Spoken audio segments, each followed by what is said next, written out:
So yeah, thanks for joining. I'm Chris Vaccaro, the Region 1 coordinator. Someone had asked to have a forum with candidates from the national level. So I said, sure, no problem. And they wanted to do it for Region 1 with our chapter leaders sending out notes about this happening tonight. And there's a few people on here. I'm sure more will trickle in. There was a bit more who registered. And the whole purpose is just to get everyone to share thoughts on questions that pop up from the audience. And I'll have a couple of soft tosses to start it off. Honestly, it's more about what the folks in the chat will have to say. I'm happy to field the questions in the chat and just be a moderator and read those questions to make it easier, so instead of calling on people and sound quality and unmuting and all that good stuff. So I can do that. So anybody that does have questions, you can actually start to put that stuff in the chat if you'd like.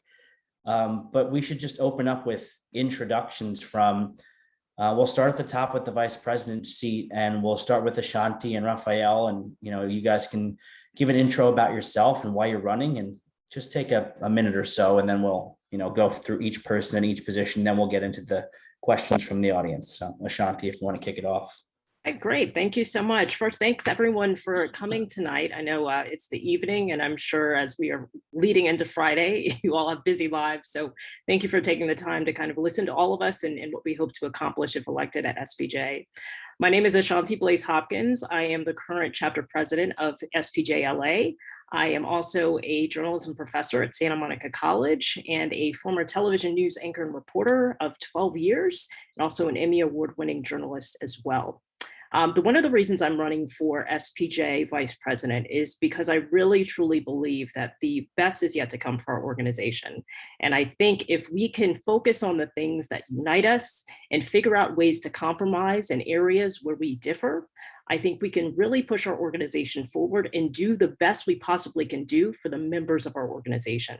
And I also want to make sure that SPJ serves as a bridge to our chapters and communities, because those are really the backbone of our organization, and making sure that they have what they need so that they can support their members and all of the quality program that they're doing, making sure that we're supporting them as they do logistical and housekeeping, helping them grow membership, helping them fundraise, helping them file their taxes. I think those are things that also SPJ National can do. And I hope if elected, I can help push that forward and make our organization that much better. But thank you so much for hearing me. I look forward to hearing all of your questions. And I've also put my information in the chat. So if you'd like to reach out to me, I'd love to hear from you. My email and my Twitter handle are in the chat as well. Cool. Thank you, Ashanti. And Raphael, go for it. So after I'm done speaking, you're gonna lose my picture because I'm gonna put my stuff in the chat as well. I don't want to see you have my thumbs on there while I'm doing that. My name is Raphael Almeida. I am a reporter at the Sun Sentinel in South Florida. Bronx-born product of the New York City public school system. I graduated from the Bronx High School of Science, went on to Baruch College of the City University of New York, started my career at New York Newsday, and then spent 6 years at the New York Daily News, finally the last 23 years at the Sun Sentinel in South Florida. I've been a working journalist my whole career. However, I have taught as well. I spent 5 years teaching at Florida International University while I was still in my job in the Sun Sentinel. I've had students working in newsrooms across the country, KREN 27 in Reno, Nevada, the Atlanta Journal-Constitution, WSVN in Miami, the Miami Herald, even Fox News, because nobody's perfect, I guess. For the last 22 years, I have been an advocate for diversity and excellence in journalism, served on the board and as president of the National Association of Hispanic Journalists and of Unity Journalists of Color. Took a break from advocacy in 2009 to concentrate on my job and family, but I came back to advocacy because I saw the direction of what was happening in this country as far as the treatment of journalists was concerned. We are on the losing end of a multi-generational campaign of slander against our profession. And if we don't develop a strategy to address that slander, it's only going to get worse for us and for the public. So you elected me to the board of SPJ 2 years ago. I've spent this time getting to know you, getting to know the association, getting to know its history. And honestly making a lot of difficult decisions as part of a team. Yes, we have had our disagreements, and my job has been to offer my perspective and contribute what I can, sometimes at some personal cost, to put SPJ's interests above all others, personal and political. So looking forward to taking your questions. Thank you for the opportunity. Awesome, thank you. So moving on to the Secretary Treasurer spot, we'll start with Israel Balderas. Chris, thank you so much for having this tonight for all the SPJ members. As Chris just said, my name is Israel Balderas. I am an appointed board member to SPJ. I'm also the chair of the Legal Defense Fund. Currently, I'm teaching media law and ethics at Elon University in North Carolina. And, you know, this morning I got an email from an SPJ member, a very important SPJ member. If this person wants to disclose their identity, they're more than happy to. But this person did raise some very poignant questions to those that are running. And this is, I'm reading from the email. He says, you know, I watched the video from Saturday. That would be the candidate forum that SPJ held on Saturday. He said, you know, I was dismayed, but what I heard, there was barely a word about defending the First Amendment, fighting for journalism, being advocates for the First Amendment, or promoting ethical journalism. And of course, that is our why. That is why we exist. And when I got that email, I remembered this line from the movie The Post. It's about the Washington Post, prior restraint, the Pentagon Papers. And there's this line where Katharine Graham, the character of Katharine Graham, turns to you know, Tom Hanks, the actor, he's playing Bill Bradley, and they're talking about whether they're going to publish or not. And she says to him, look, we can't report the news if we don't have a newspaper. And when I think about why I'm running for treasurer, I think about that very line, right? That we understand why we're doing this. We understand why we're here tonight, why we all are trying to volunteer for an organization, because we believe in the mission of the First Amendment and ethical journalism. For the treasurer, the issue is we can't do that if we are not financially strong. And I take my job very seriously. I believe that every person who raises their hand and says, I'm going to defend SPJ, yes, obviously, the First Amendment, ethical journalism. But what you're really doing is you're saying, I am going to take on that fiduciary duty of care and loyalty to an organization. And that means I'm going to treat it very well for its finances. And so the reason I'm running is because I do believe in all those things that matter. As Chris was just saying, all the good things that we do. But I want to make sure that at the end of the day, every penny is counted, every expenditure is told to the public and is explained to the board, and that we are wise with what we do for the next 2, 3, and 5 years when it comes to our finances. Thank you so much. I look forward to taking some questions. Awesome, thank you. And Michael Koretsky, the other candidate for Secretary Treasurer.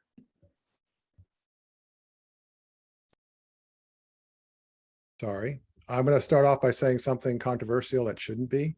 I don't want to talk about delegates and bylaws. By the time anybody here is elected, that's going to be old news. By the time whoever gets sworn in, that's going to be decided. So I'm running for 2 reasons, one boring and one fun. The boring reason is that Secretary Treasurer, you're responsible for SPJ's money, but the Finance Committee hasn't met since April 16th. They haven't gone over the results from the 4th quarter of last year. They haven't gone over the auditor's report on 2021. And that's not fun, but you got to do that stuff. So I spent 10 years on the board, been over a lot of budgets, a lot of budget discussions. So we got to do that. And, you know, if I don't win, I'm sure Israel will do that, but it's got to get done. So I hope that the Finance Committee will meet and do that. I got 74 days to come up with another budget, and they haven't started yet. The fun reason I'm running is programming. Programming, to me, is a membership issue. A membership issue is a financial issue, and a financial issue is a survival of SPJ issue, like Israel was talking about. It's also a diversity issue. The SPJ Foundation has funded only 2 diversity projects in the past 3 years, and they're both mine. One is the Race and Gender Hotline, which answered questions from Time Magazine, Business Insider, and a bunch of independent journalists about everything from dead naming to whitewashing. Executive Director John Searcher brought that to Craig Newmark at his house, and he liked it and he funded it. So now it's part of national, it's part of Rod Hicks' responsibilities. And the other's going on right now. It's called the Renews Project. If you go to renewsproject.com, you will see a bunch of organizations, including SPJ, that are restarting student newspapers at HBCU and later HSI campuses. And the one that we're just wrapped up, Coppin State University, which is in Baltimore, those are all SPJ members. Those are new members. I don't think people join SPJ for delegates or bylaws. I think they join it for programming. So that's what I want to do. I'm a boring financial editor. I freelance for both the New York Times and the National Enquirer. I sold one magazine to the Tribune Company and another to the one-armed heir to the Listerine fortune. It's not what you'd call a distinguished or normal career, but I've come to grips with it. So thank you very much. Thank you, Michael. At-large director is a 2-year term. We'll start with Joe Radsky. Thanks, Chris. Thanks, everyone. Proud to be here. I'm the current regional coordinator, so that's Minnesota, Wisconsin, North Dakota, South Dakota. I'm the news director at WEAU, which is the NBC affiliate in Eau Claire, Wisconsin. I've been a broadcast journalist for decades, if you will. I'm inspired to be a part of this board to bring the voice of journalists onto the board. There are journalists on the board. When I was on the board with Michael, I think both of us had the same goal every time, and that was if we walked out and we felt like we did something for journalists, we felt that board meeting was a success. It wasn't always the case, and I don't know if it's always the case these days. So I want to make sure that we are representing journalists and doing something to help journalists, as said before, freedom of information and ethics and all of those. And I've started chapters in Madison and Milwaukee, and I want to be a conduit for the chapters, chapter leaders, chapter members, those who are not affiliated. So I just want to, that's one of my goals. And the reason why I'm running is to be a part of a diverse and important board that can raise and elevate journalism across the board. So thank you for having me, Chris, and all of you. Thanks, Joe. And Adam Sennett is next. Hey everyone, thanks for having me and thanks for being here. I'm Adam Sennett. I'm the president of the New England chapter of the Society of Professional Journalists. I'm chair of the membership committee. I ran the delegate analysis task force, and I cover breaking news for the Boston Globe. I'm running because I want SPJ to get at the forefront of issues that matter to journalists, to our members. I've been reading this book on the history of SPJ. It has not been light reading, but I've learned a lot of things at SPJ. SPJ basically wrote a lot of the FOIA laws across the country and had obviously a huge impact. We don't really do that anymore, and that's really disappointing. We have to get out there and fight for issues that matter to journalists. After Jeff German was murdered, the Las Vegas Review-Journal reporter was killed. IRE went out and established an investigative journalism fund in his name. It was on the front page of their website. We should have done that. We should have been all over that, but we weren't. I think the RJ contributed like $5,000 to it right off the bat. Amy Klobuchar has a bill in Congress right now that would allow small local journalism outlets that have been getting killed all across the country to negotiate with social media companies to get some of the ad revenue they've lost back. We should be all over that. I learned Mike Drudge, the president of the San Antonio chapter, pointed out to me the other day that Senator John Cornyn in Texas is a former SPJ member, was an SPJ member in college, and is a huge advocate for FOIA laws. So, we should be reaching out to him. Mike Pence, who's running for president pretty much already, was a big advocate for a national shield law. I wonder if he'd be interested in fighting for that again, or if he could make that, put that back out in the, in front of, on the news, see if we could advocate for that some more. I also think SPJ really needs to aggressively try to recruit members better than we do, much more aggressively than we already do. I mentioned at the forum last Saturday that I helped start a chapter in Puerto Rico. I did that just by reaching out to journalists on LinkedIn. We're about to start a chapter. Jennifer Ellis and I were talking about this recently in Mississippi. I've been working with a recent University of Mississippi grad on that, so I'm really excited about it. So there is one email I'd like to quickly read. Another journalist I reached out to on LinkedIn about a year ago. I reached out to her, she joined, and she said, I owe you a thank you. Yesterday, I got an email from a New York Times editor asking if I would be able to freelance for them, all because he saw my profile at SPJ. That is so ironic because I have sought for nearly my entire professional career to write for the New York Times and came close to being hired a couple of times, but never made it. So to have them reach out to me is kind of funny and of course, welcome. Who knew that all I needed to do was join SPJ? Like, those are the things we need to be doing. Those are the stories we need to be creating. So, yeah, I look forward to working with all of you, whether I'm elected or not. Thank you all for being here. Thanks, Adam. And Kevin Smith. Thank you very much. I appreciate the opportunity to take part in this candidates forum, and I am the executive director of the Kiplinger Program in Public Affairs Journalism that's headquartered at the E.W. Scripps School of Journalism at Ohio University. And this is my 10th year in that position. Kiplinger is responsible. We are celebrating our 50th year this year, and we train professional journalists all around the globe. So I'm happy to not only assist journalists in training and meeting their educational needs here in the United States, but also have opportunities to travel the globe and do training in various continents around the country, whether it's ethics or leadership responsibilities, investigative reporting, data journalism. That's our responsibility. It's one of the greatest jobs I've ever had, beyond a doubt. My experience with SPJ goes back to when I graduated from college. I was accepted into SPJ Sigma Delta Chi at the time, and not long out of college in 1980, yes, 80, I helped found the first West Virginia chapter. It didn't last particularly long, but we made an effort to do that. I have served almost nonstop on committees, and since 1988. I served on the Ethics Committee for 23 years and chaired it for 6.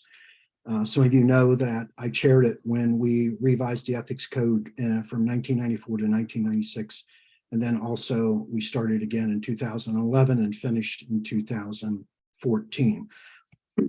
I have been the president of this organization, and I've served on the board for 7 years and the foundation for 10. I have belonged to a project watchdog committee, which was an open meeting, open records committee that was founded back in the late 1980s. And as an executive officer on this board, I spent 3 different years on Capitol Hill working for shield laws. And Adam had brought this up. I sat in John Cornyn's office for 3 hours with John Cornyn and his lawyer and staff members. And I can tell you, John Cornyn will never support a shield law. He may have been a member of SPJ, but he is not a particular friend to journalists.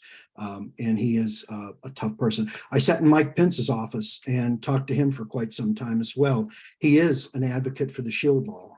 I don't know if he'd be interested in that or not. It was a long, arduous journey to try to get that.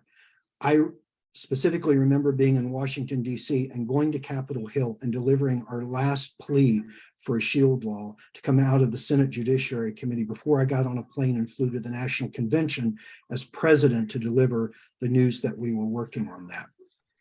The reason I'm running is because I think that as we have chopped the national board from 23 to 9 members, that we have reached a point where we need experience on the board.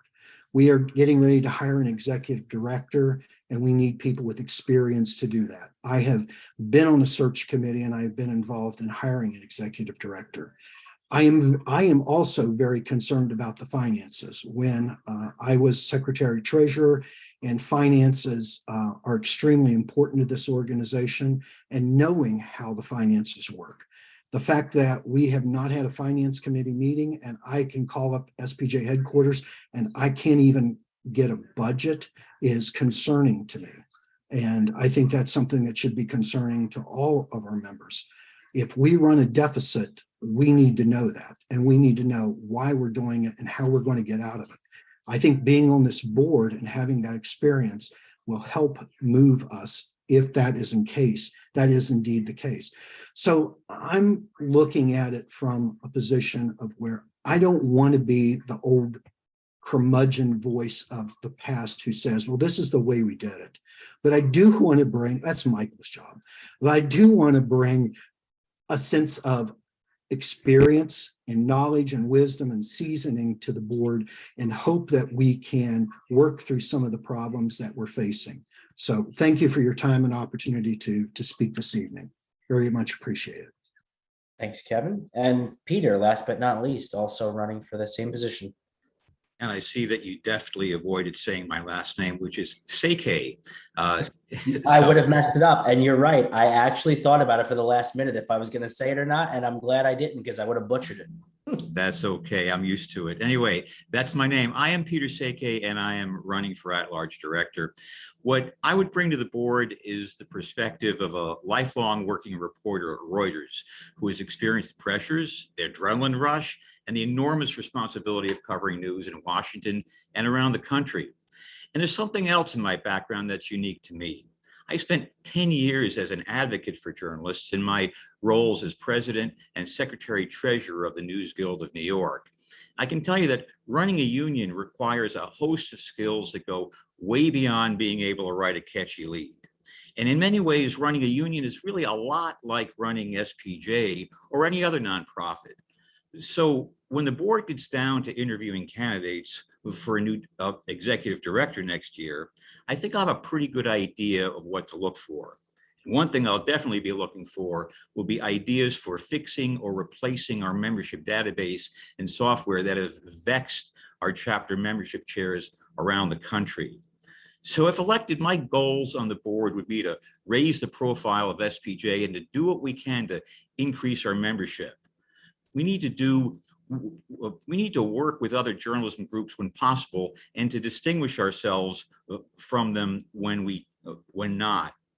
The more visible we are, the more likely we are to grow. And it's what I've been doing right now in New York City at the New York City chapter, of which I was president in 2014 and 2015.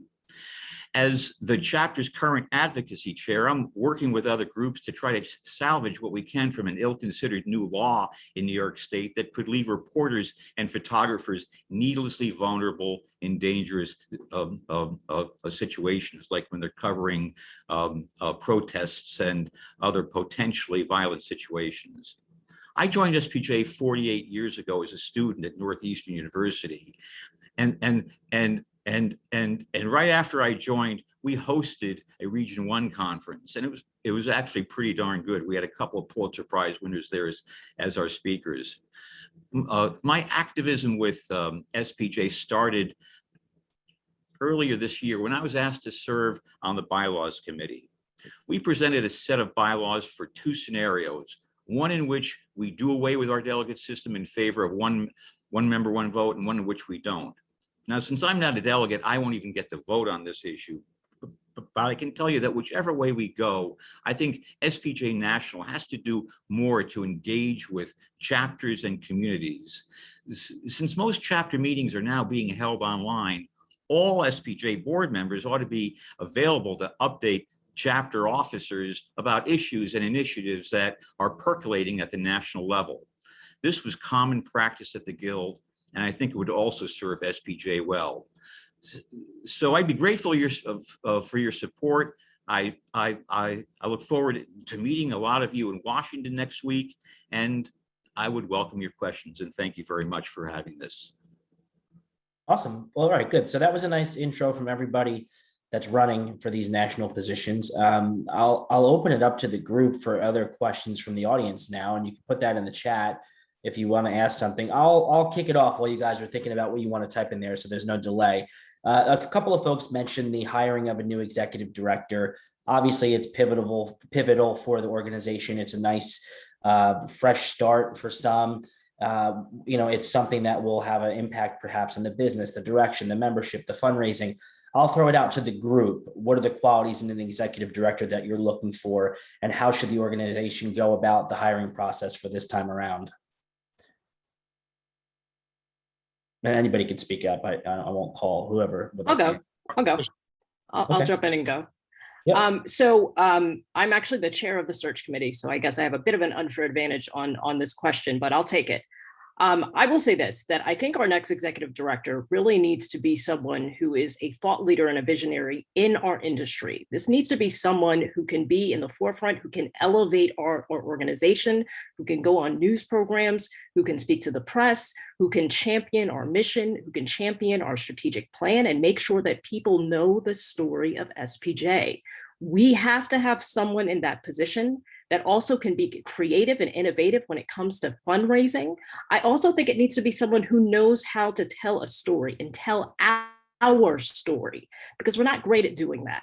And I think if we can get to a position where we are accomplishing initiatives, we are working on advocacy, we are lobbying at Congress and at the state levels, then we can start telling that story to our members. And I would say that that executive director on day one really also needs to address the culture in headquarters. They need to be able to figure out what each member of our headquarters staff needs and wants to ensure that they feel like this is somewhere they want to be, and they want to be for more than a year. They want to be for 5 to 10 years. And we also want to make sure we hire an executive director that is going to be with us in the long term. Someone who can help us execute against our strategic plan instead of just being here for a couple of years to steady the ship in a bit and then leave.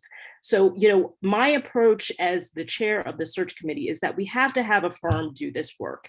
We as SPJ are volunteers, many of us, working with this organization. We are not equipped to find someone, the quality of someone that we need to be able to come into this organization and really set us on a path to be the formidable journalism organization in this country.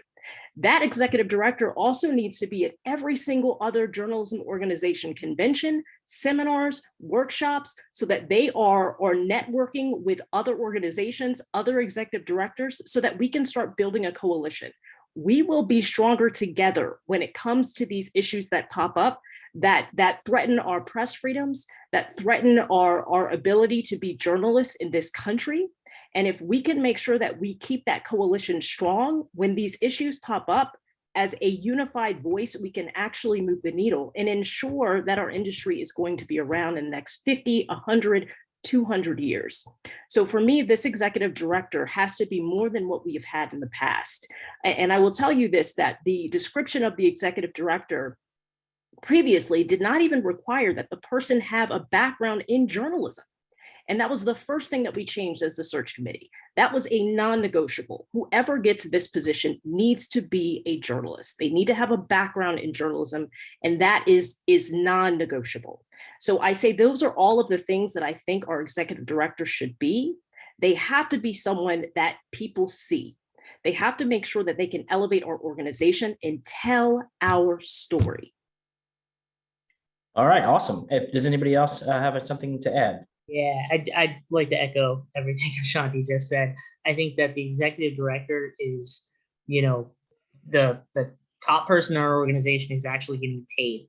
All of us are volunteers other than that. And I kind of think that, a lot of the work to create programming and to, be the face of SPJ has been a lot on the volunteers. I don't think that that's right. Yes, the executive director is the only, the person we can hold accountable. And I think that they should be helping support chapters more, helping support communities more. I think they should have some programming that they can funnel down through the chapters and work with chapters on, work with chapters and, like Ashanti said, be in the forefront of pushing for policy that supports journalists and stuff. So yeah. Okay. A lot of great questions. Oh, Peter, you were going to say something real quick? You're muted. You're muted. You're muted. Peter. I was going to say something also, but I'll wait for. Yep. Okay. Yep. Okay. You're I good. would just say that when I was president of the Guild, it was probably the most challenging thing I ever did. It pulled my brain in so many ways because the person in that position, and that's what an executive director would be, has to have a vision, but also has to have his feet or her feet on the ground. You really have to know how to run an organization and be organized. There's a lot going on all the time. If you don't pay attention to all the little stuff, then you don't have finance committee meetings for a long time. Your finances fall out of shape. All those things are important. All the little stuff that nobody sees that go hand in hand with the role of being the public performer, with the public face of the organization, the person who can actually tell our story. It's a very, it's a tough mix of skills, and that's what I'll be looking for when I guess the firm that's now involved or will be involved in the search comes down with whatever they're going to come down with, a 2 or 3 final candidates that we get to look at. Okay. And Israel, yes. Yeah, let me just say this because I can't run away from what's out there. I was one of the board members that was quite disappointed in the previous executive director and how he handled 2 very important things. The budget, which, in many of the meetings that I had, I was very concerned as to how he did the previous budget and how he had budgeted for previous, upcoming expenditures. I think one of the things that I'm looking for an executive director is someone who has demonstrated know-how with managing and balancing budgets. I don't think that being an expert in leadership qualified somebody to come up with a budget that is $1.2 million. That was one. Number 2, I think we need an executive director that understands things at headquarters, things like human resource law. Many times we hear of things that are happening in HQ, and I want to find out. I want a leader, an executive director who knows how to lead the people there through human resource, and surely we can give the executive director the tools to be able to do that. And then finally, I think we need an executive director that understands what SPJ is all about. The bylaws are very clear as to the role between the executive director and the board and the SPJ president. And so for me, I'm looking for an executive director that understands how to answer to the board. And those are the 3 things that when I start looking at the candidates, do they have experience in those 3 areas? Great. So we'll do Raphael and then Michael, and then we'll move on to the next question after that. Just a couple of minor points. Number 1 is that the board, and Israel knows this, the board already authorized the hiring of a firm to conduct this search. That was the first thing that we did when we got started on this process. I do agree on getting somebody who is good at fundraising. I do agree on getting somebody who is good at telling our story. I don't necessarily agree that we need somebody who was at one time a journalist, and I'll tell you why. 2 of the executive directors that I've worked with in the past, one of them was never a working journalist, and she is one of the best executive directors out there, Ana Lopez. She no longer is interested in the position. I did try to get her, but she's no longer interested in doing that. But she did a terrific job at NAHJ. She did a terrific job at Unity. She's somebody who has exhibited exactly the kind of leadership skills that a journalism association needs, because she understands the nonprofit world. She understands what we needed to accomplish. She, when it came time to tell our story, she did do that. She did a very effective job of it, but she also knew how to parcel it out. So you do need the leadership skill of delegating. No one person can do everything, but if you get the right person, that person will say, okay, this is not my strength. I'm going to give it to somebody else.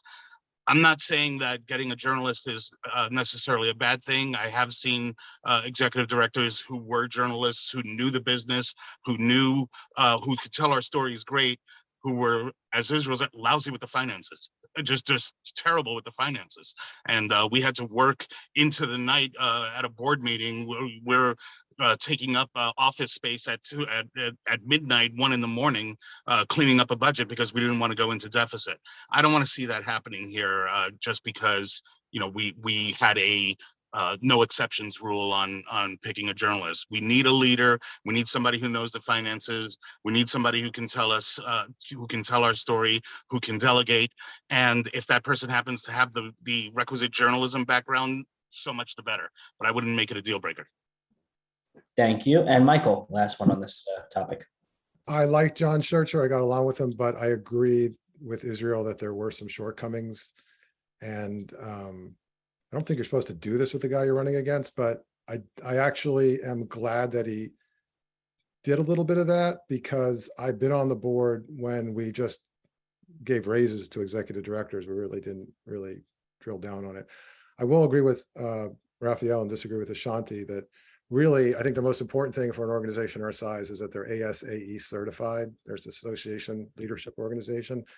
Biggest organizations have people that do that. So if they have a journalism background, that's great. But as Kevin can tell you, and having that experience, that we've had executive directors going back many years where we actually got in financial trouble because they were journalists first and an executive director second. And last thing I'll say is that I don't think you guys are voting just for one candidate. I think you're voting for a board.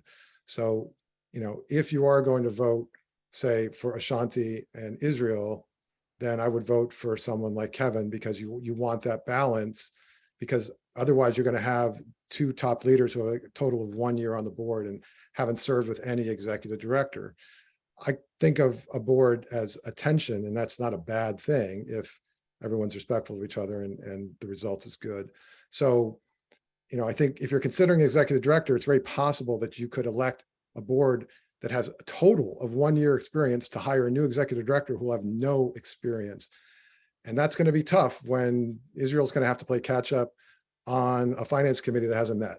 So, and we're living off the proceeds of the sale of our building. Once that money's gone, it's gone. So the next board's going to have its hands full.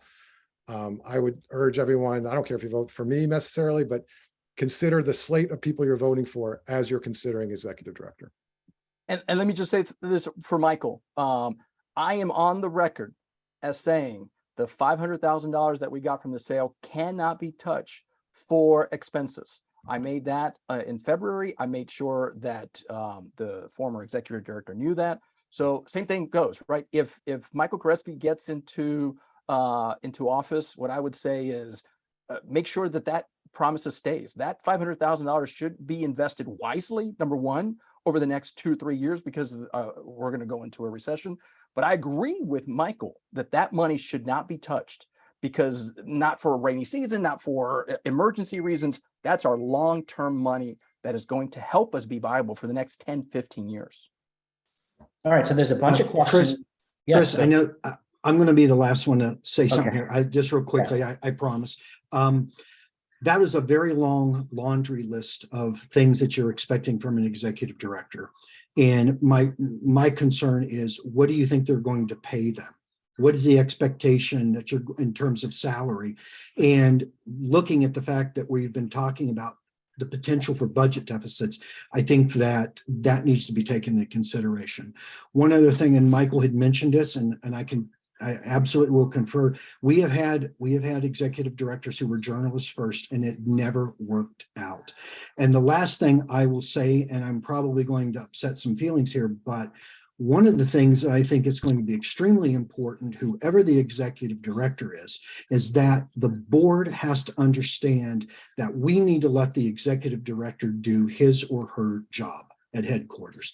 And that means not micromanaging everything they do and creating situations where they feel uncomfortable and the headquarters staff is under pressure. And that has happened in the past, and it is a recipe for a disaster. So the board needs to keep in mind, whoever the person is, we do not get in a position of micromanaging them.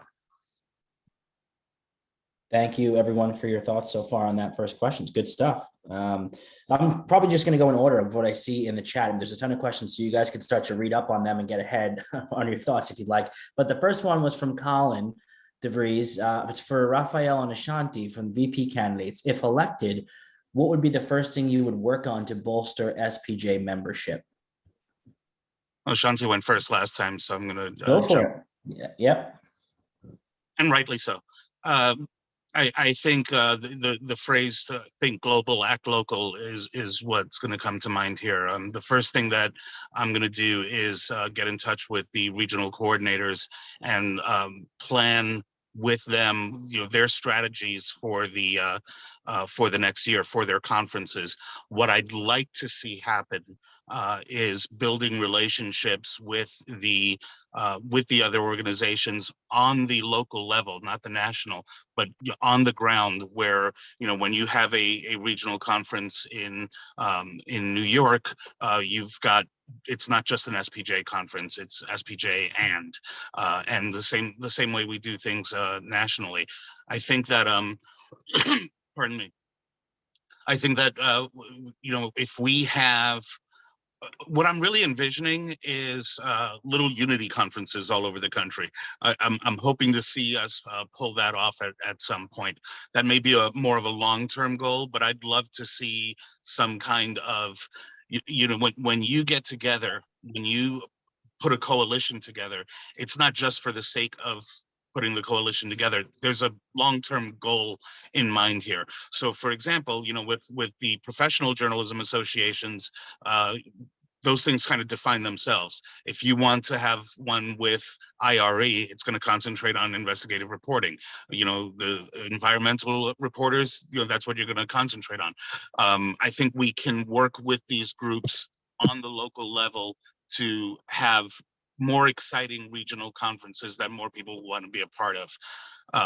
And this is in addition to making sure that all of the logistical things are taken care of, which I do believe is, as Kevin was alluding to, I think, that's the staff responsibility. I want to make this nonsense of not being able to tell who's a member. I could not vote in my own chapter's election because I didn't know it was happening. And the reason I didn't know it was happening is I was left off the mailing list. I was left off the mailing list because I'm a lifetime member, and lifetime members get dropped from their chapters if the chapters don't have. I don't know how that happened or why. It's ridiculous. It's not the way a professional organization should do business. But I promised that there was a word that I would not say. Our database, I've already talked to our interim executive director to look into it, but she's interim, so I don't want to overstate this. Our database needs to be addressed or replaced one way or another. But if we don't do that, I've had people try to sign up to become members of SPJ in the last few weeks, and they're struggling. They can't get through the process. We got to simplify everything bottom up. But the most important thing is giving everybody something that they want to join. And that's where the big picture comes in. That's where you say, I want to be a part of an organization that makes me feel that I'm doing something that's more than just my career, more than just my 2 cents. I want to be a part of something big, and I want to make SPJ something big. Awesome. And Ashanti, same question, obviously. So I'm reading the question. The question specifically says, what would be the first thing you would work on to bolster SPJ membership? And I think the number one thing that we have to do is fix our membership portal issues. As a president of SPJ-LA, I can tell you in the last year, we lost 80 members in the first quarter, simply because of the membership portal renewal system. If we don't have members, we don't have an organization, right? So either we need to figure out a way to send out quarterly reports to every single chapter so they can check the roles, they can reach out to folks as they see that their memberships are about to lapse, to make sure that they stay within the fold, or we need to get rid of Impexium altogether and find a system that is actually going to meet our needs. We cannot bleed membership at the local level. If our chapters and communities are the backbone of what we do, and we are bleeding members at that level, what do you think happens at the national level? So to me, if I am answering this question as it was written, what is the first thing you would work on to bolster SPJ membership? We have to look at whether or not we keep Impexium. And if we do, we have to put some things in place to give our chapters and communities an opportunity to keep the members that they have, so they can work to get new members. Because I can say, I've talked to plenty of chapter presidents across the country who say that they are spending an inordinate amount of time just trying to track down the members that they thought they already had. They can't even focus on getting new members because they're trying to stop the bleeding. So if I'm just answering the question, the first thing I would do, we have to fix that membership issue. If we don't have members, we don't have an organization. Thank you. Jennifer Ellis has the next question. The long statement here, but I want to read it all. It's important. The board transparency policy states board committee and task force meetings should be accessible to everyone. Members of SPJ or the public should be allowed to monitor teleconference and video conference meetings held by these groups and attend those held in person. Yet, members have been denied access to observing these meetings over the last year, and we've rarely heard reports from the committees at board meetings. If elected, will you pledge to honor the spirit of open meeting laws and do everything you can to ensure committee and task force meetings are open for all to attend? It's for the group. It's a simple answer, yes. Yes. Simple answer, yes, it has to happen. We have to, we've gone behind the screen of Zoom and everything, and it should open it up more. It should be accessible, should make it easier for everyone to be a part of meetings and to listen in and to be aware of them. We're told that at the conference next week, there will be no committee meetings being held for any number of reasons, but that, yes, I would say absolutely we have to give our members, as we've said, access to the workings and the machinations of our organization. This is an absolute embarrassment for SPJ that we are a journalism organization and we are conducting business behind closed doors. However often that happens, one time is too many. Absolutely, I promise you that if I'm put on this board, that I will do everything I can to stop that.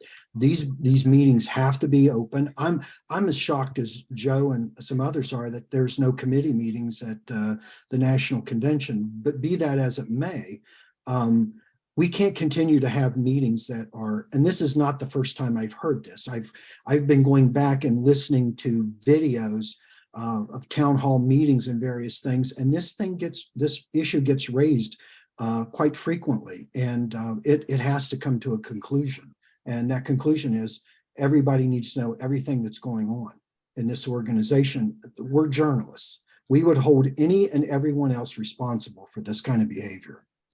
Let me just answer Kevin because I am on the board. First of all, I was on the task force for the delegate analysis. The idea that it wasn't open, that's just not true. That is absolutely not true. It was open to people. Now, was it open the way that Bob Becker wanted it? No, it was not. It was a task force meeting. You can come, you can join, you can leave your comments, you can certainly be part of the chat, but that was a meeting for the members of the task force to be open, to be live, to invite everybody to view it, to make comments, to send emails, to participate.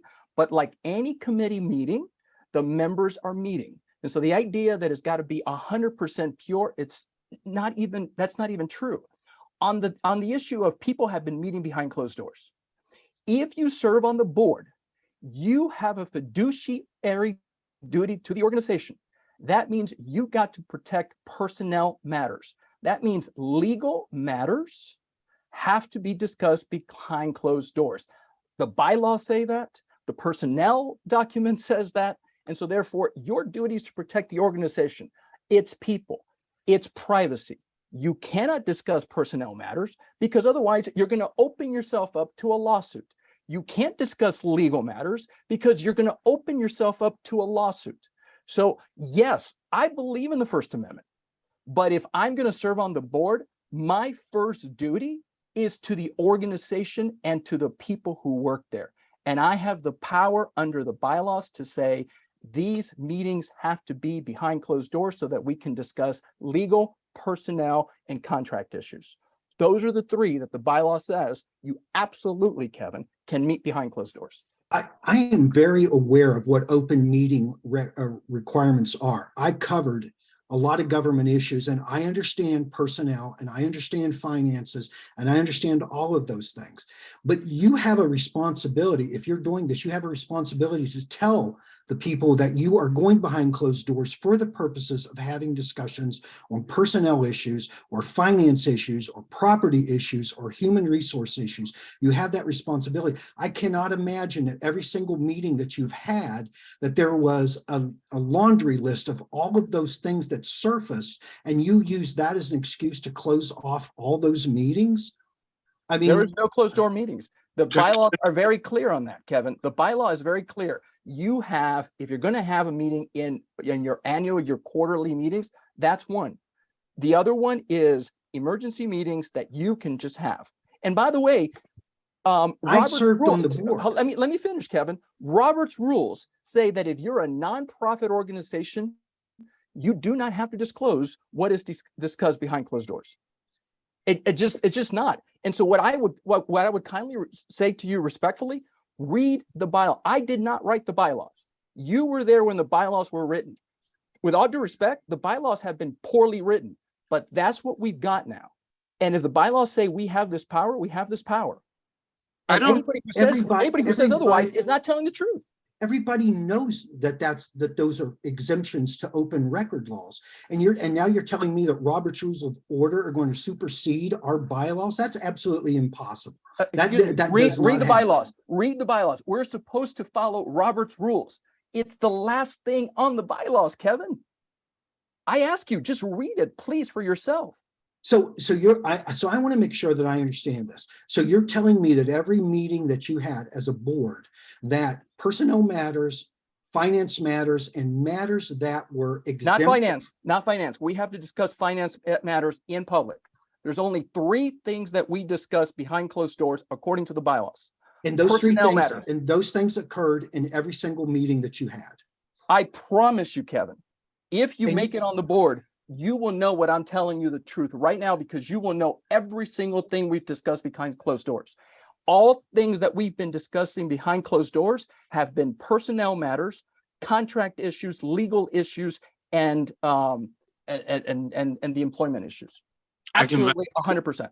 Nothing that we've gone into executive session on that did not meet those requirements, and we're at a disadvantage here because we're not allowed to speak about those things. So we can't tell you, well, here's what we talked about. We can't. That's the point of having them behind closed doors. However, if you don't mind me jumping in here, I was trying to before. I don't think that the question that was asked is about the board going into executive session. I think the question that was asked is, why did the bylaws committee meet without opening it up to the public? Why did the all of the committees, in general, Israel, you tell me if I'm mistaken about the task force, terrific. But, from what I'm hearing in the question, these meetings were not publicized adequately so that our members knew they were happening. And part of that is, we are in a whole new world compared to where we were when Kevin Smith was president of SPJ. They had committee meetings then. There was no way to have everybody in the association join those meetings in principle or in practice. It was, you had your meeting, you got your work done, and you submitted your report. Now, the pandemic changed everything, and it gave us all an access that we're kind of hungry for. So, I think we're looking at a change into the future for the organization. Let's look forward. Can we open up all committee meetings to all members so that they can at least be there? And maybe not necessarily participate like Israel was saying. Why don't we have that? Why don't we have all our meetings on Zoom and make sure everybody is noticed on them and make sure that everybody can attend if they want to? I think that was the heart of the question. We missed it when we got onto executive session. Executive session is a whole different animal. And Michael has his hand raised, and then if anybody else on this topic wants to speak after Michael, then we'll go to the next question too. Yeah, Adam after Michael. All right, well, I can split the difference here because I served on a board for 10 years and I wasn't always happy with the way things ran. So I agree with Kevin and Raphael, the meetings should be open, but for a totally different reason. The fact is, when you have committee meetings at a conference, like, they're not full.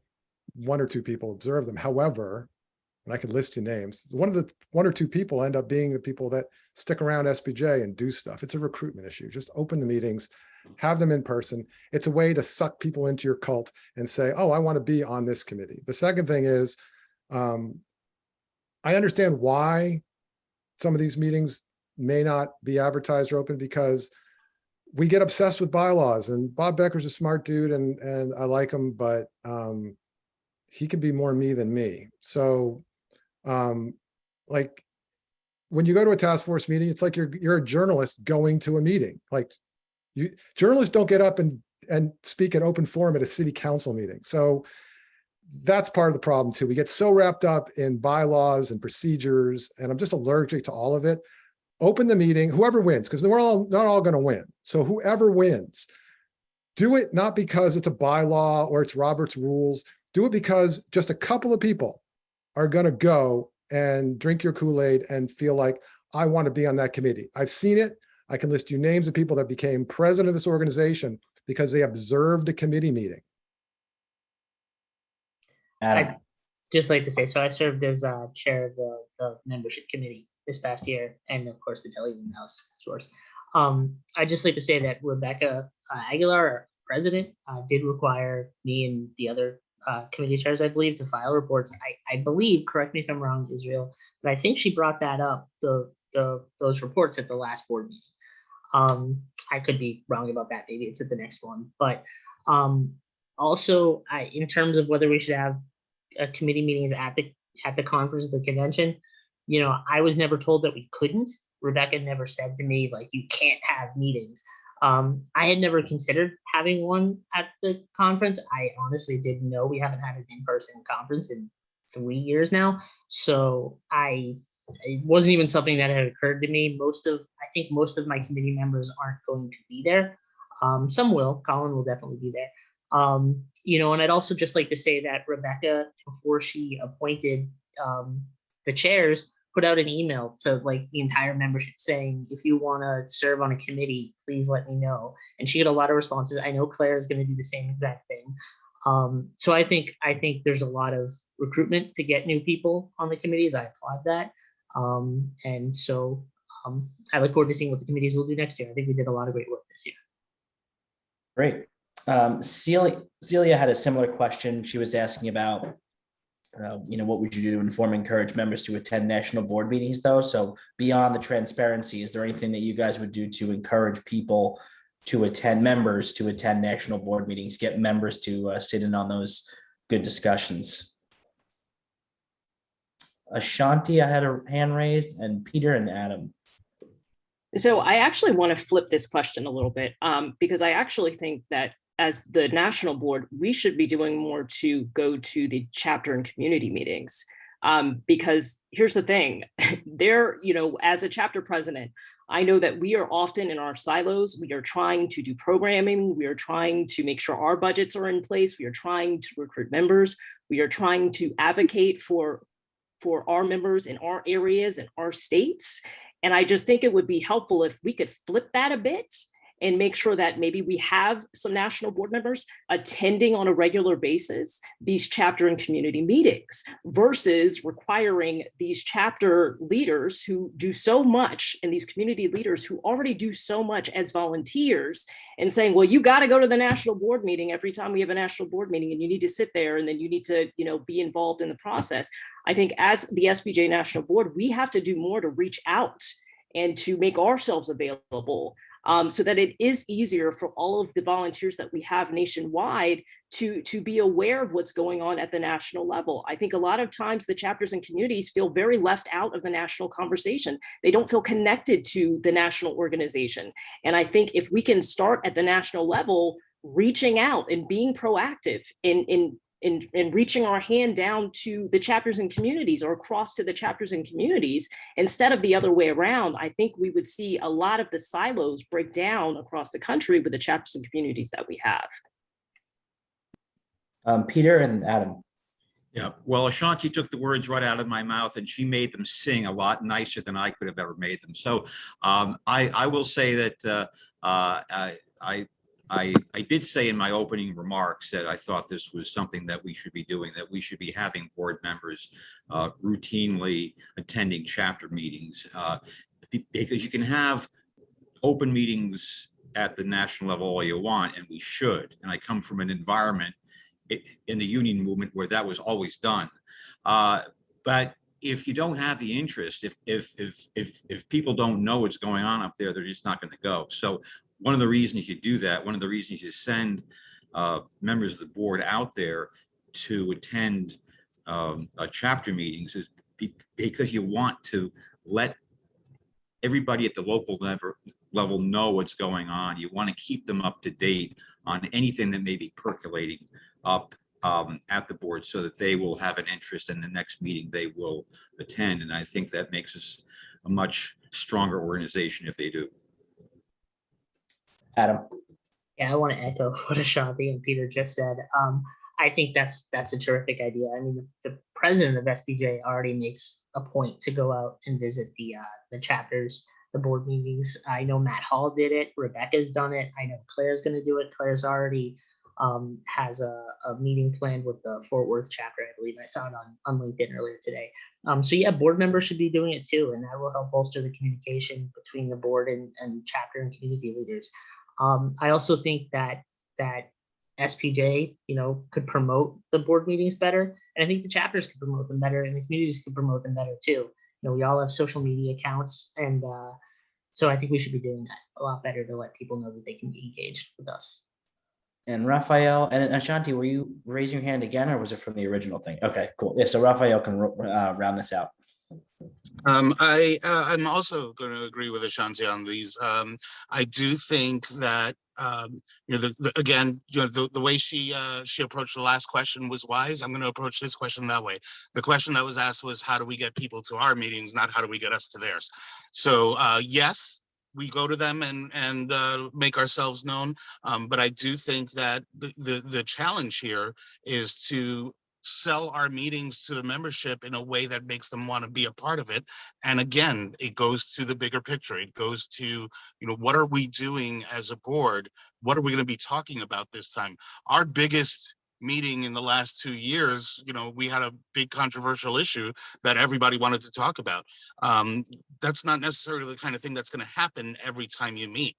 So pick the biggest item on your agenda and start making that happen, and people will come to. They're going to want to, because we're going to give them something that they want to talk about. But nothing that I'm saying is opposed to what Ashanti mentioned. I think that we should frankly assign chapters to board members and make sure that every chapter meeting has a board member available to attend if possible.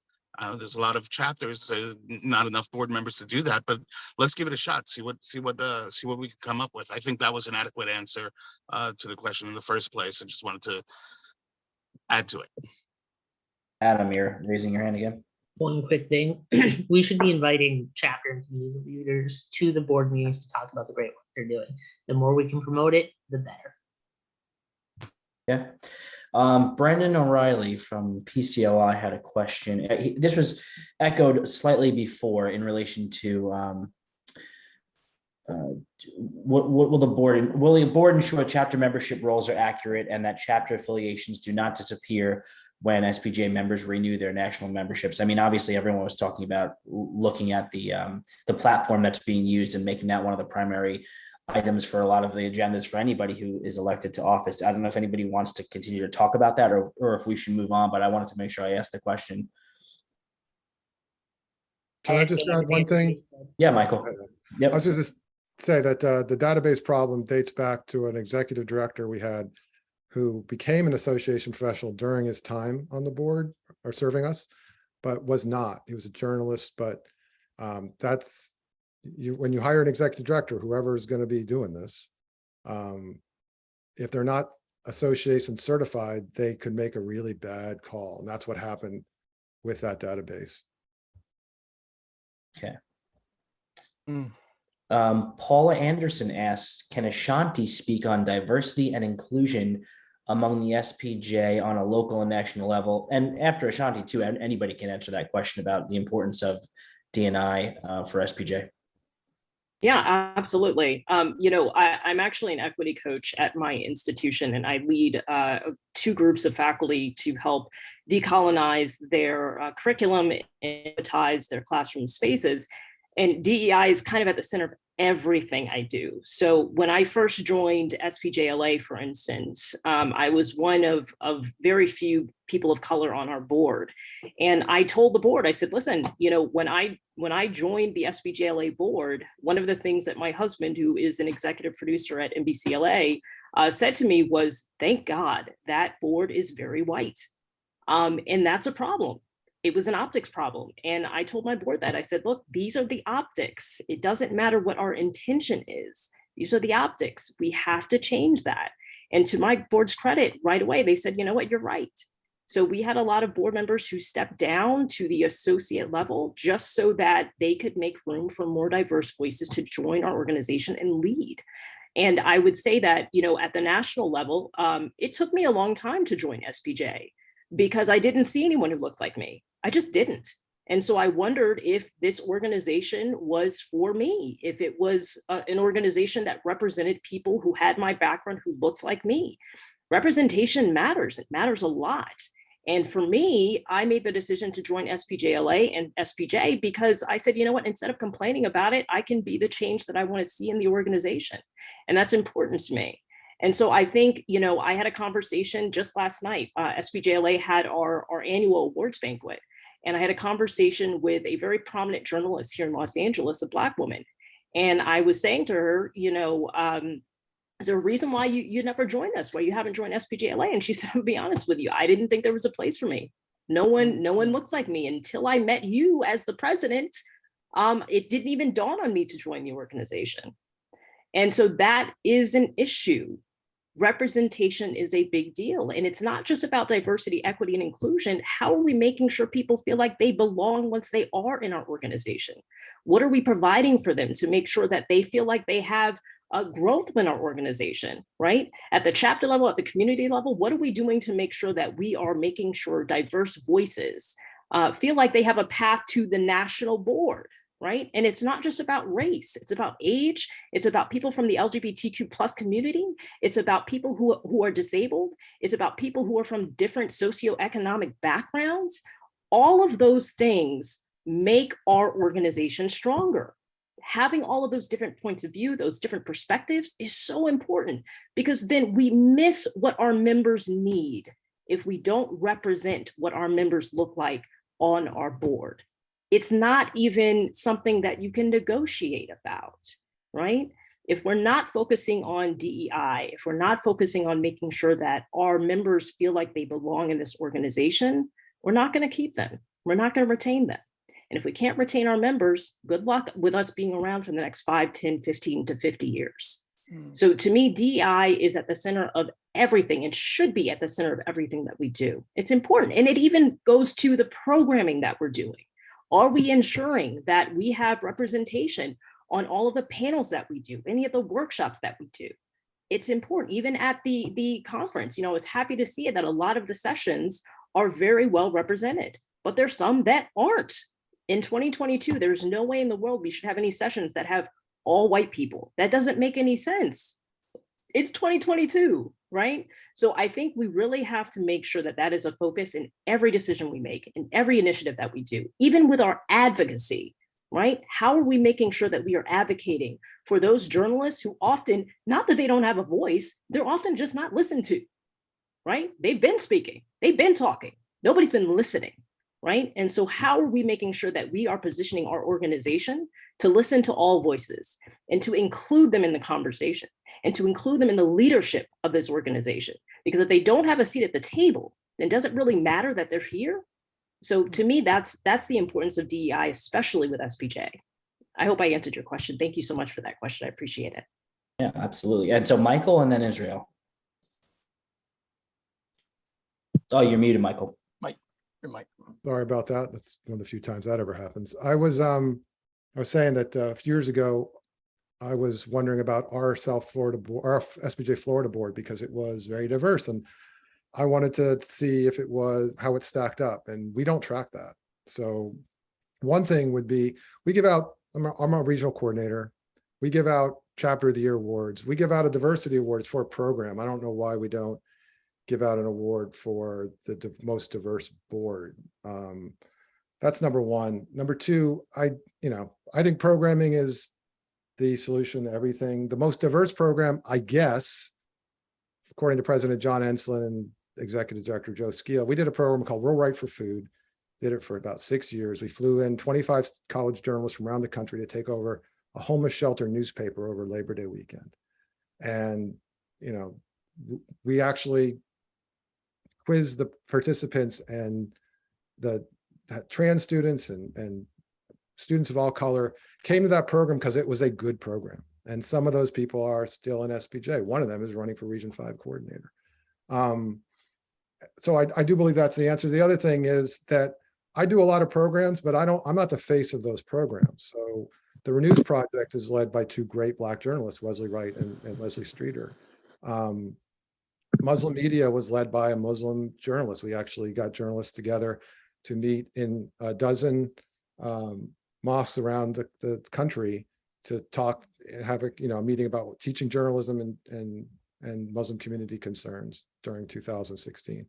I believe that that's the way to solve this. I'm all for panelists being diverse, and that's great, but that's not going to get you new members. It's going to be the programming. The reason SPJ Florida was diverse was because old farts like me weren't, like we were still on the board or not on the board. Whatever, I was still help out. We just recruited younger people that wanted to do stuff. And without even talking about DEI, we got that. So I think SPJ talks a lot about this for a lot of years. I've been on the board. We always talk about it, but that's all we ever do about it. So I would like to see two things from whoever wins, me or other people. One, set up the award system, because SPJ loves its awards. So that the most diverse chapter board gets something for just doing that. Second, the programs that we do, you count the white faces during the convention sessions, do it at the actual programs that we do. And I'd be happy to have my programs counted like that. And third, if you're going to have old white guys like me do a program, I think that's great. Just have, to me, it's not about people of color or gender issues or whatever. I just want younger people leading them. And by virtue of doing that, it just turns out that we achieve that diversity.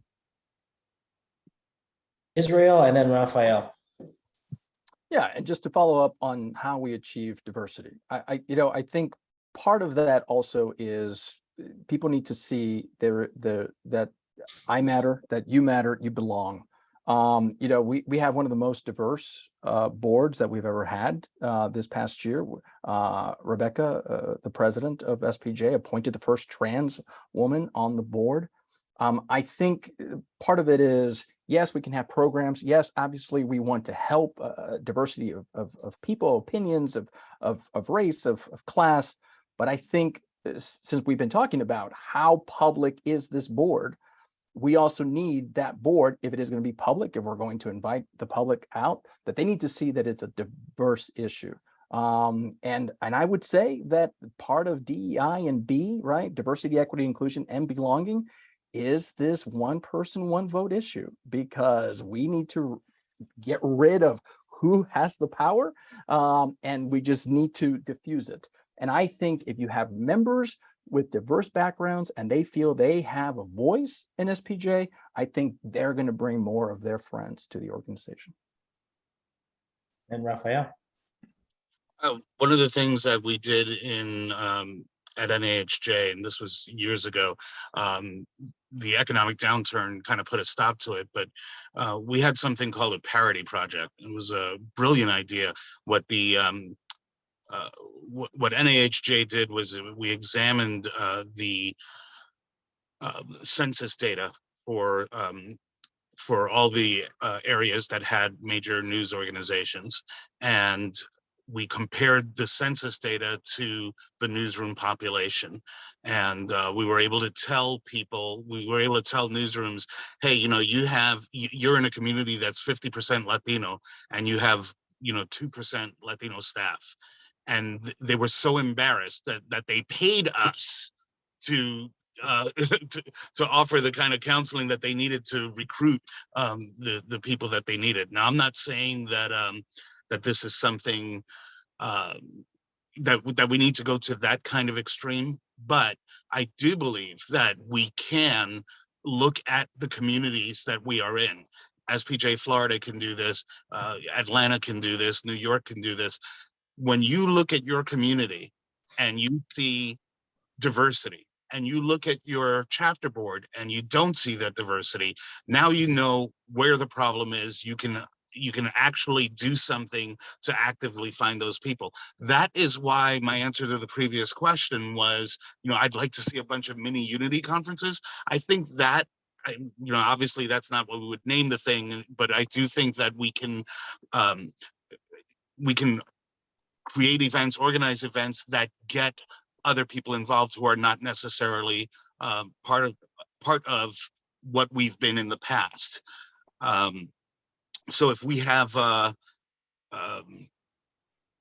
if we have a conference where NABJ is a big part of it, or NAHJ is a big part of it, at that point, we're there and we've got to say, listen, NAHJ is very effective at what NAHJ does. We are the ones who are doing the First Amendment work while you're doing the important diversity work that you're doing.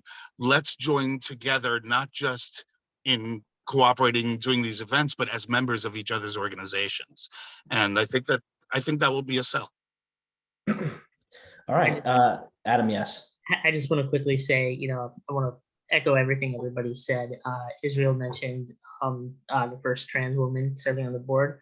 I just wanted to point out that Danielle McLean was the one who recruited me to join SPJ. And Danielle is awesome, so you can either applaud or blame her for me being here tonight. And I just wanted to say that we need to keep working on these things. SPJ New England, for the past 3 years, we've had an event where we've invited the leaders of obviously SPJ, the president of SPJ, NABJ, NAHJ, AAJA, all in one place, one Zoom, to talk about the lack of diversity in newsrooms and what we could do to further diversifying our newsrooms, because it's a huge problem. I work at the Boston Globe, and the Boston Globe has a lot of work to do. And I also just wanted to say that, this might be the most diverse board we've ever had, but we need to keep working on that. I mean, it's not lost. I don't think it should be lost on anyone that there's 4 white guys running for that large spot this year. I mean, we need to do better recruiting people. So Celia asks, will you promise to use the DC chapter to help mobilize your advocacy on FOIA and other issues DC's chapter is an asset and national should use more effectively? So any comments on that? Yeah, I can speak. Go ahead. I'll just speak briefly to that. When we were lobbying on Capitol Hill, and I know SPJ doesn't like to use the term lobbying, but that's essentially what we were doing for a 5-year stretch, trying to get a federal shield law passed. We invited and we did use some members from the DC Pro chapter, and they were involved in that. Primarily, it was the officers and the executive director with the backup of some of the DC Pro people, and they proved to be extremely helpful. Unfortunately, the results were not what we hoped for after 5 years of debating and cajoling members of the Senate, but nonetheless, yes, I think it would be perfectly acceptable and wise for us to do that. Michael, and then Israel. No, that's okay. Go ahead. Go ahead, Ruff. Okay. No, go. Your hand was up, Michael. Go for it. I just want to say one of the programs that I submitted to the previous board, not the one it's serving now, the one before that, was a program. We had tried it in DC at a college media convention with one of the partners that's at Media Fest, CMA, where we brought in lobbyists to train students to go to see their representatives, because obviously, they'll see you because your family votes, they vote. to lobby on First Amendment issues. And we wanted to duplicate that nationally. And I didn't submit it for foundation grant because I wanted SPJ National to do it. And the problem was that the program, when we started, it was called Press the Flesh. And the board spent the entire time arguing about whether that was demeaning to women. And I said, I'll change it to whatever you want to. But like a bylaws and delegates debate, that's all that ever happened. So I'm probably going to submit it to the foundation for a grant, but I would love to do that program again. The conventions for colleges comes around to DC every 3 to 5 years. But I would like to do that anyway. So yeah, I would love the DC chapter to do that. I think for students and pros, if they go and lobby, even like Kevin said, it may not even work, but it is energizing and it gets people into SPJs. That's one of these things where something can be a failure and still get people jazzed about SPJ. Israel. Yeah, let me just kind of give a broader context. We are talking about hiring possibly executive director, and they don't have to be in Indiana, right? They can be from anywhere. And I have said, I do not understand why we are chartered in Illinois, doing business in Indiana, when we really don't have to be there anymore. I don't think it helps us for tax purposes. I don't think it helps us because, we were there because 100 years ago, that's where this thing started. So I think this is part of a larger conversation, and that is, what role should SPJ have in its presence in Washington, D.C.? And I believe part of reorganizing SPJ to be more efficient, to find places where it matters, I think SPJ needs to be where Reporters Committee for a Free Press, they're in DC. A lot of organizations that are having impact in Washington, DC are in DC. And I would like to at least say, over the next year or 2 years, can we explore relocating so that we do have an impact in Washington, DC, so that we can pass a SHIELD law or a federal anti-SLAPP? And I think DC would be the ideal chapter to lead the conversation in saying, we need to bring SPJ here for the very reasons that someone like a Catherine Foxhall, who is there in Washington, DC, she knows the people, she knows the players, and we need to have those people be assets for this reorganization talk that I think we need to have, because it doesn't make sense anymore that we're in 2 states when we don't need to be in 2 states. We need to be in DC because that's where the action is for the next 5 years. Chris, can I? Yes. Go ahead, Adam. Adam, go ahead. Everybody. I just want to say I think it would be great to work with the DC chapter on these issues, and I think there are other chapters we could work with too. I believe the Oregon chapter works with lobbyists to work on state FOIA laws and other issues. And I know Ashanti helped get SB 98 passed. So the DC chapter would be definitely ideal to work with, but there are other chapters as well that we can bring in that have experience with this. Kevin and Raphael. Yeah. So a little bit of history here.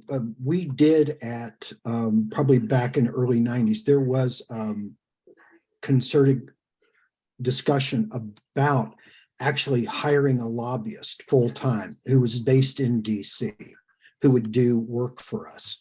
And it simply became a matter of finances, being able to afford them. We never talked about moving there, but we talked about having a constant presence there through lobbying efforts and so forth. The last thing I'll say is that I can tell you unequivocally that when we were lobbying for a SHIELD law, we weren't the only organization. There was at least a dozen organizations of journalism, but SPJ was the only organization that sent people to DC. We had the clout. We had the swagger, if you will. No one else carried what we had, and we knew that, and they knew that. So while they were supporting us, we were the ones who were on the ground and doing the knocking on the doors and talking to the various people, and including Amy Nobleshar from Minnesota, who was absolutely very supportive of that. And I think she would be a perfect inroad again. Raphael. 2 really quick things. One in terms of headquarters and looking at the DC area. I know that Gannett used to house Unity's headquarters.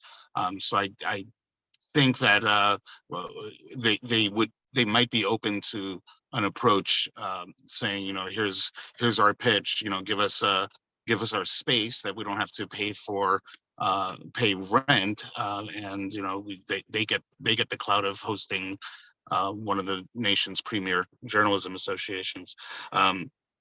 As far as the DC chapter, yes, absolutely, I need your help, because there's one of the things that I'm trying to get done at this conference is I'm trying to reignite a bill that was scuttled last year in Congress, and it was a bill that would make it a federal crime to physically attack a journalist. And we've seen it happen too many times. I'm not even talking about Nevada. We're talking about places where people are just doing their stand-up and somebody pulls alongside them, you know, and just runs up to them and thinks that they can bully us and push us around. These kinds of things are I mean, they're acts of terrorism is what they are. They're trying to stop journalists from doing their jobs, and that's a minor incident, obviously, compared to Nevada, but it's just an indication that this is not a one-off thing. It's a national problem that needs to be addressed. So if the DC chapter wants to help me bring that back to Congress and get them moving on it, that would be fantastic. First thing I think we need to do is get that resolution passed at this conference next week. Thank you. So just a couple more questions left, because obviously it's getting late, but the dialogue and questions answers have been great. So I'm happy to keep it going just for a little while longer. Colin asks for secretary treasurer candidates, or anyone really, I guess, he says. When I was a cub reporter for a cash-strapped weekly newspaper, I joined SPJ because of the Legal Defense Fund. I've always considered the LDF a tremendous resource and a great value for those membership dues.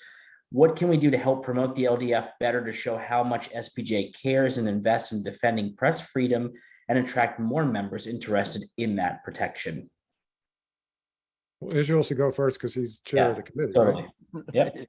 Yep. I answered Colin in the chat, and I think Michael knows this, right? We file a lot of amicus briefs. I can't count all of them. I can't give you the data, but this year we've had robust conversations about we need to join this case and this case and this case, and here's why. And we've discussed we need to file our own amicus brief, not just join RCFP and what they're doing. So number one, I think LDF needs to be more vocal in court cases at the state and federal level. And tracking that has been very important. I've made it a priority, and headquarters has been pushing all those issues out. I think number two, I think, you know, again, I'm good with money, and I think we need to do fundraising. We need to do development so that we can bring money in here. Next week, you're going to see me around a lot, and I'm not going to be saying vote for Israel. I'm going to say, please donate money for LDF. Because we're going to try to fundraise so that we can get more money in, so that we can give these grants. And then I think LDF needs to work with the chapters so that we can tell the chapters, if you have a member who's in trouble, we've got grants. We got grants of $5,000. They can apply. We can meet. We can then make sure that the money gets out there. Our attorney talks to their attorney. We want to make sure that we're funding not civil procedure matters, meaning, you know, filing at the beginning. We want to make sure that we are funding the argument of the case, right? Here is the argument, and they need to file an anti-SLAPP defense. Those are the things that they're doing. And you know, since Claire is here, she's watching. I hope I get to be the chair again, LDF, regardless if I win or lose. But I'll say this, Michael, I'm more excited about the LDF than I am about treasurer secretary, because we have done so much this year to say we need to defend the First Amendment. So Colin, absolutely, we need to do more. I will be the first one to say that. And I think those are the three things that I hope I can continue to do next year. I have an issue with the LDF, and it's not at Israel, because it's also his predecessor and predecessor before that, is that we file a lot of amicus briefs. I know we haven't had a convention in a while. We used to have LDF fundraisers, and I remember one of my second last year on the board, we actually had too much money because we weren't giving it away because we didn't have anyone applying. The last two grants that were significant, over $5,000, were Audubon University, and there was another one, but there were two college ones that I had pretty much advertised to College Media Association and Associated Collegiate Press, which are our partners in Media Fest. The fact is that, look, Raphael or Ashanti are going to be president, and it's their problem. It's not the LDF chair's problem, because Ashanti, Raphael, one of you are going to be the face of this organization. And too often the presidents of this organization like to talk about delegates and bylaws. And really, you guys should be the ones emailing anytime you hear about, especially, I'm just going to speak for college because that's what I deal with a lot. Still a volunteer advisor for a student newspaper. Contacting those schools saying, hey, we have an LDF. We have an emergency. You don't have to fill out a huge amount of paperwork to get that emergency grant. That's how, I didn't do it. I wasn't on the LDF, but the moment that I would hear about something on the CMA's very active listserv or whatever, I would point them to SPJ. And while I was on the board, we did give some emergency grants. Only Otterbein, I believe, in the last 6 or 7 years has been a LDF, give them a huge chunk of money to go to appellate level. But that's what we got to do. And I'm not passing the buck off of me and Israel, but it's got to be a presidential thing. Raphael's hand raised, yeah.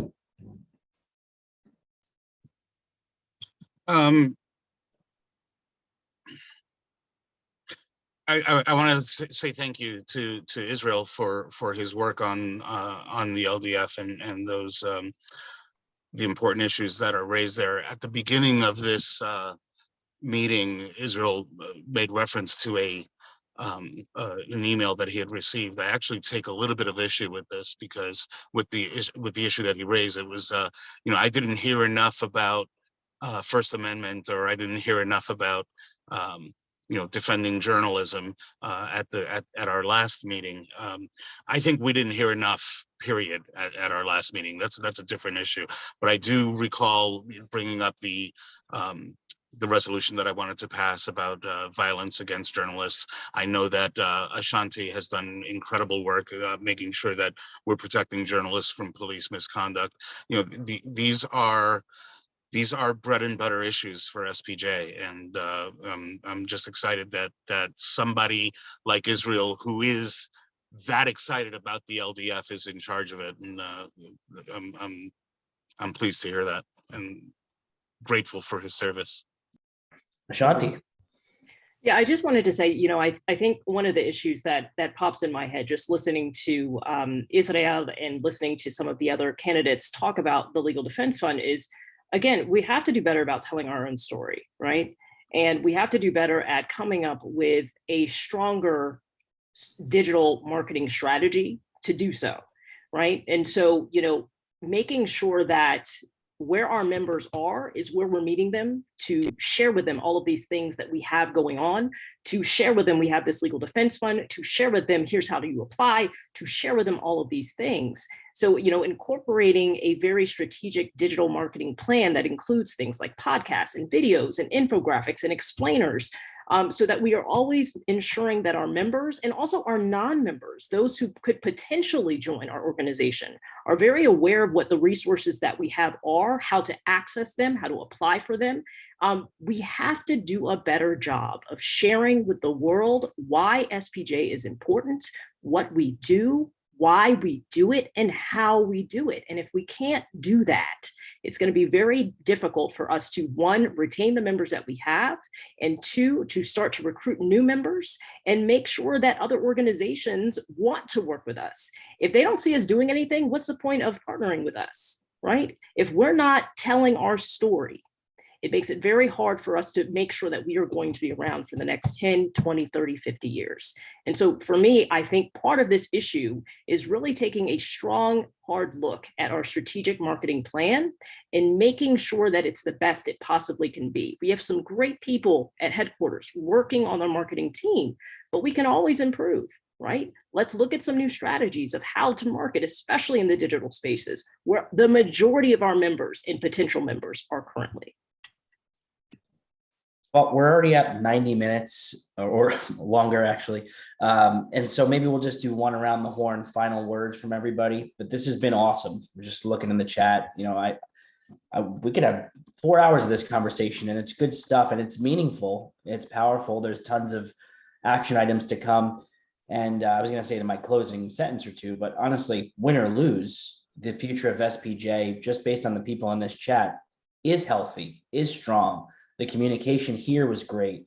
We need the rest of the country to see that. And I think no matter who wins or loses in a week or so, whatever the situation is for being on committees, for the folks who don't get a chance to win and running again in future years, great people, great vision, and there's a lot of good work to be done. So, but if everybody wants to go around the horn before we depart, happy to have some closing words and start off in the beginning. Again, you want to do Raphael and then Ashanti this time?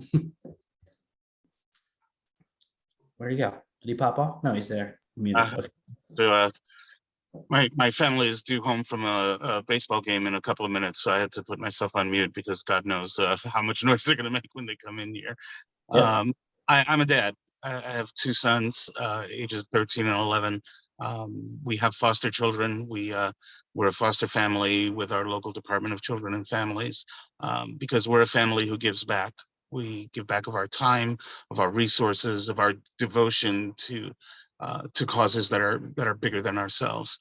And that's what I've been doing for the last 20 years. It's again, I'm not really big on self-promotion, but I'm really big on promoting the causes I believe in. And SPJ is a cause I believe in. I hope that I've made a case for leadership of this organization. I know that we've had a bunch of difficult conversations and made some difficult decisions. And I think that, what I have shown throughout my time here is that I am a listener.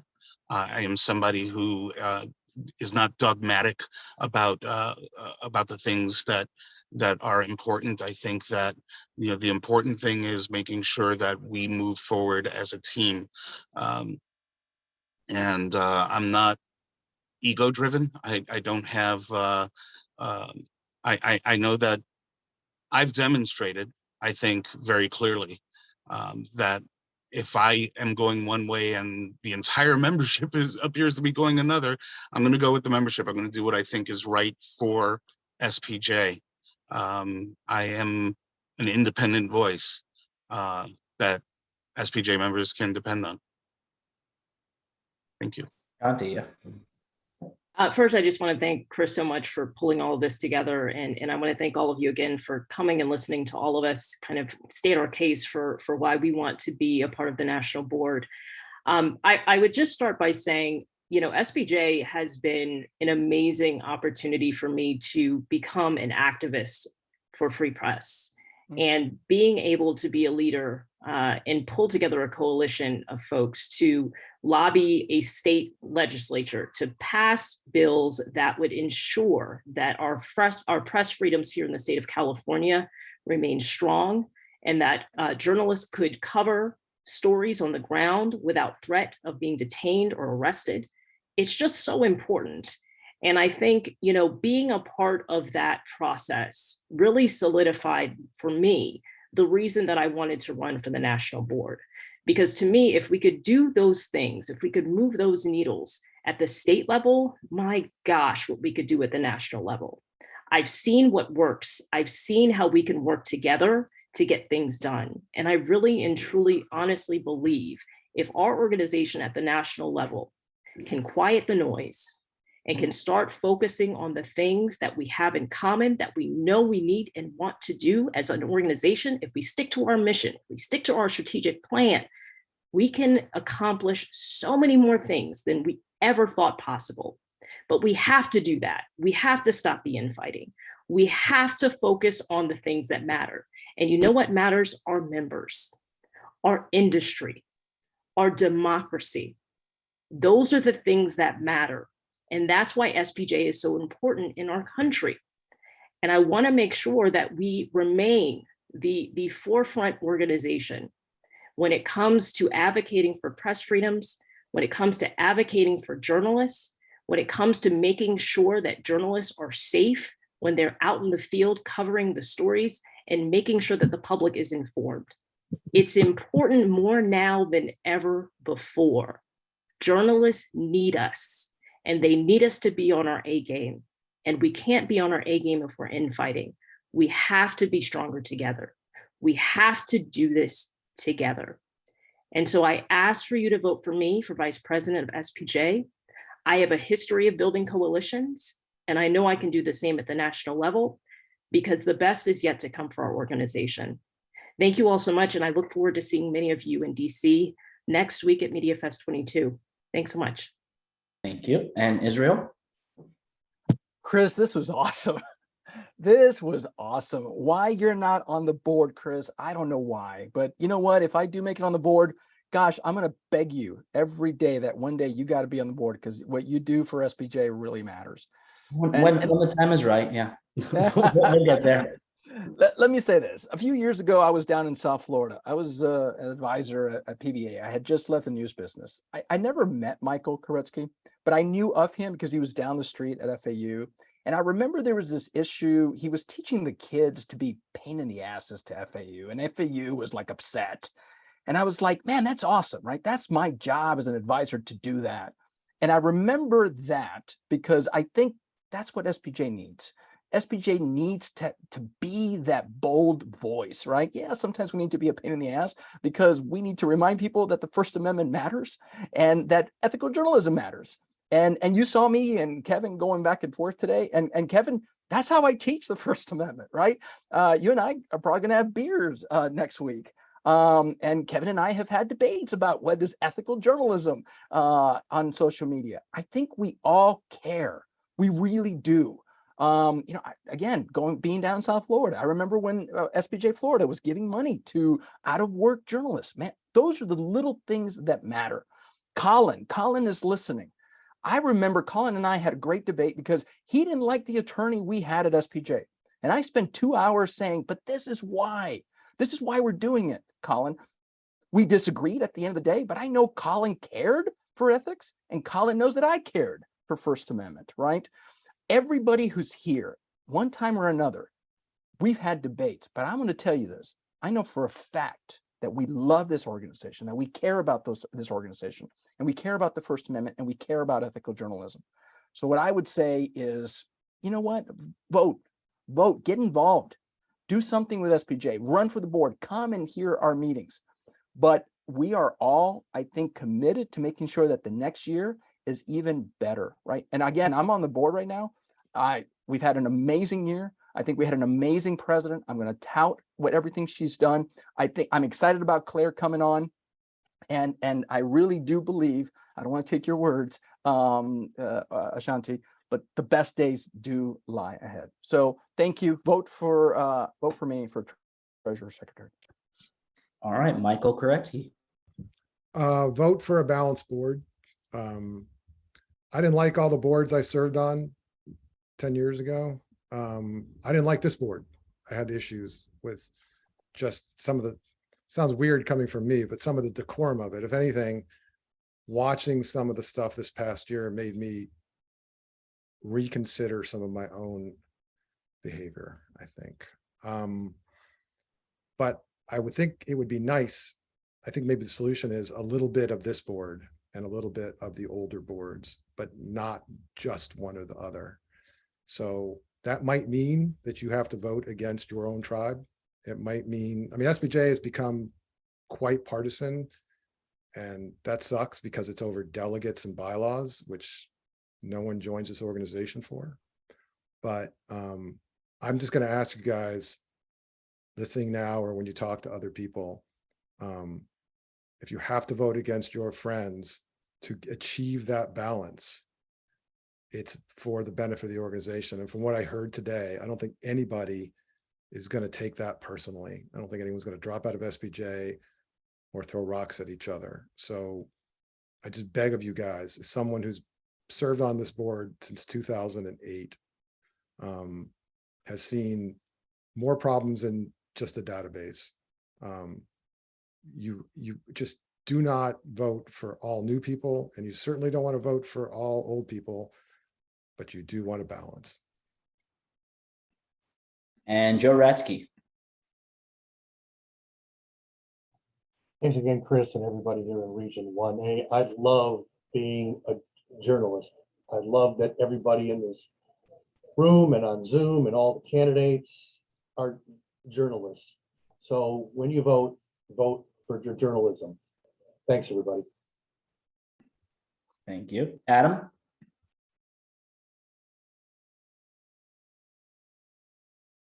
Mike. Oh, yeah, you're muted there. There we go.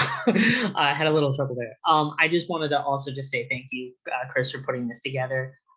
It's absolutely fantastic. I hope you're on the hot seat next year. And thank you everyone for coming. I think no matter what, the board's going to be in great hands next year. We have great candidates. I put my contact info in the chat. Please reach out to me if you have any questions. I'll talk to anybody, as there are some people that are here tonight who can attest that you will get lots of calls from me. But I especially want to say, Kevin and Joe, you're the only two candidates who I haven't spoken to so far. I've reached out. Please respond to me. I'd love to chat with you guys one-on-one. I think there's a lot of stuff we agree on and we can work on together. So I look forward, no matter what happens, to working with all of you. It's going to be a great year. So thanks. All right, Kevin?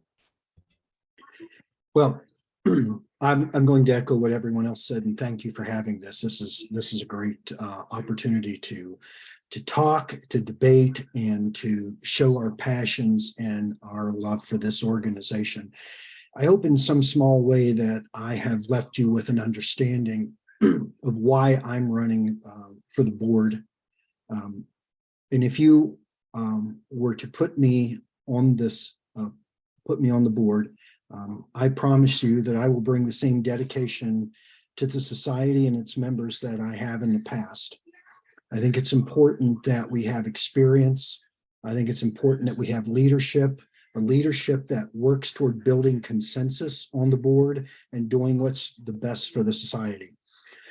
I love this organization. I've been in it for 43 years, and I'm going to be honest, there are times when I was pretty disheartened and I wanted to walk away from it, but I could never do that in good conscience.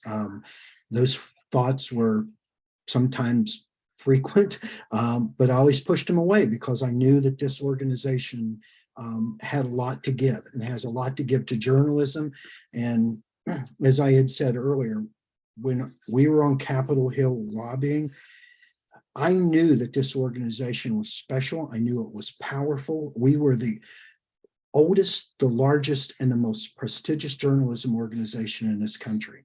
And I think that we've lost a little of that luster, and I think seriously that we can get that back, but it's going to take a lot of work. It's going to take a lot of strong leadership and a lot of backbone, and it's going to take a lot of the people that are right here who are running for this, doing all the right things and working hard. And I hope I'm a part of that. So thank you very much. Thank you. And Peter Zeke, I'll say the last name to round it out full circle. Graduate with flying colors, Chris, and thank you so much for having put this together. This has been really wonderful. Right before we started this meeting, I got an email from one of my fellow members in New York, and he cited a recent poll, a New York Times and Siena College poll, and he was very disturbed because apparently in that poll, it turns out that 59% of registered voters think the mainstream media is a major threat to democracy. It was kind of shocking to me as well. And if you look at the weeds of that, it's not even, it's kind of spread out across the spectrum. It's not even all on one side of the spectrum as you might expect. And so that's our challenge. That is our challenge as the oldest and most highly respected organization in journalism in this country. And it is one that we've got to meet by running ourselves intelligently, having an ethical way that in which we conduct ourselves, but also not being totally preoccupied with how we conduct ourselves, because we have a huge challenge out there. And I think the way we meet it is to have a vision, to work with other organizations. I always, whenever I'm threatened, I always resort to solidarity. That was what we do. That's what we do in the labor movement. It is more important than ever now to work with other journalism organizations, because if we can't change the public perception, first of all, you're never going to get anybody on the Hill, anybody on Capitol Hill to vote for a shield law if a majority of voters think that we're a threat to democracy. So we're going to have to work on that. It's a huge threat. It's a huge challenge. And I think working with other groups is the way to do it. I can't pull a rabbit out of my hat, but I can tell you that, I've spent a lot of time having to bargain with people who I didn't like and I didn't agree with, but in the end, we usually came to a resolution. And I think I can bring that to the board. I can bring that kind of experience, that kind of ability to work with people who we don't even always agree with. And I don't mean anybody on the board, because I love everybody I've met so far. And I'm sure if you elect me, I will be very grateful, and I will dedicate myself to this task. All right. Well, we've heard it all. It was a really great 2 hours, which honestly went by quicker than I would have imagined, because we're passionate about this subject and the society and pushing forward this industry and our place in it to make it a better place, a more diverse place. Great conversation. I'm really happy you were all able to join us tonight. I will share this link out there. Hopefully I can put it on YouTube. It won't take forever to upload, but I'll get it out there for other folks to see across the country, and hopefully seeing a bunch of you in DC. It'll be great. And yeah, good luck to everybody. Enjoy the week. And thanks for joining us. See you in DC. Thanks, everyone. See you at Media Fest. Woo!